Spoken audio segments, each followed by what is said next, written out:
So we're at Bradfield Woods. Bradfield Woods is situated about 5 or 6 miles southeast of Bury St Edmunds in West Suffolk. It's an ancient woodland which has been coppiced continually since at least 1252. Bradfield Woods is made up of primarily hazel and ash, with oak standards for the most part, and there are other trees, species found within the woods: birch, alder, willow, lots of thorn, blackthorn, hawthorn, one hornbeam, a few spindle, bits of dogwood in the edges, and some crabapple make up the vast bulk of the trees we have. The whole wood is 175 acres, which is about 70 hectares.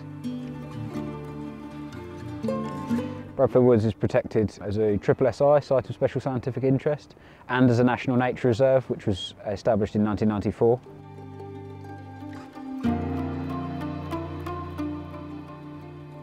So coppicing is the felling of trees as close to the ground as we can.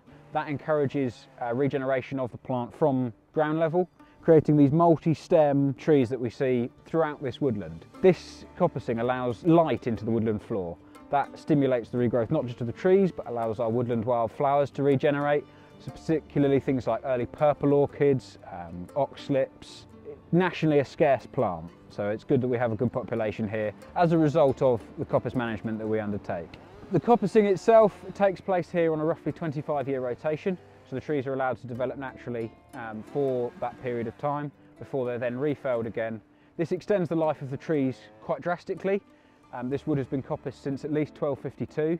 Some of the ash stalls in here, due to the nature of coppicing, they've survived a lot longer than they would completely naturally, and some of them are thought to be over 1,000 years old. With that, to potentially be the oldest living things in Suffolk. Coppicing provides structure within a woodland, a mosaic of different structures and different ages of woodland.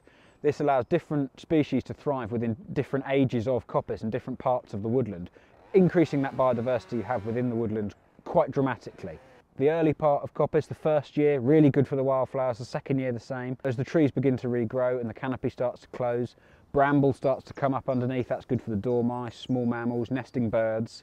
And as the canopy grows further, you get a proliferation of bigger trees providing habitat for squirrels, for woodpeckers, for bats. When we coppice, we're not coppicing every tree.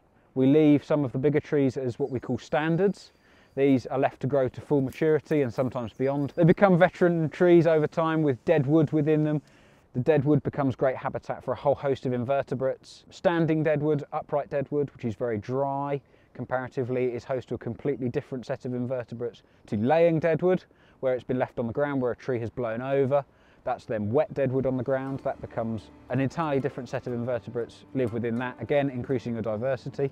Traditionally, coppice management was done for the product, so hazel provides all manner of useful products to people. Stakes and binders for hedge laying, or even just supports to grow your beans. Hazel rods for thatching or for wattle and daub, and firewood. Brash can be used for pea sticks. The ash, excellent firewood, excellent carving wood for spoons or for bowls. You can turns nicely.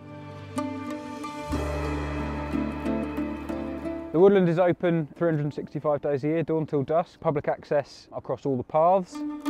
There's free parking down on the roadside. If you'd like to become a member, that would be massively beneficial to us to support the Trust and support the work we do, not just in Bradfield Woods, but across all 50 nature reserves that the Trust owns. I grew up bordering one of the Suffolk Wildlife Trust nature reserves. Spent my time as a kid looking at the wildlife that inhabited it, and from there stemmed a love of nature and a will to work within conservation and help to protect the landscape that we have.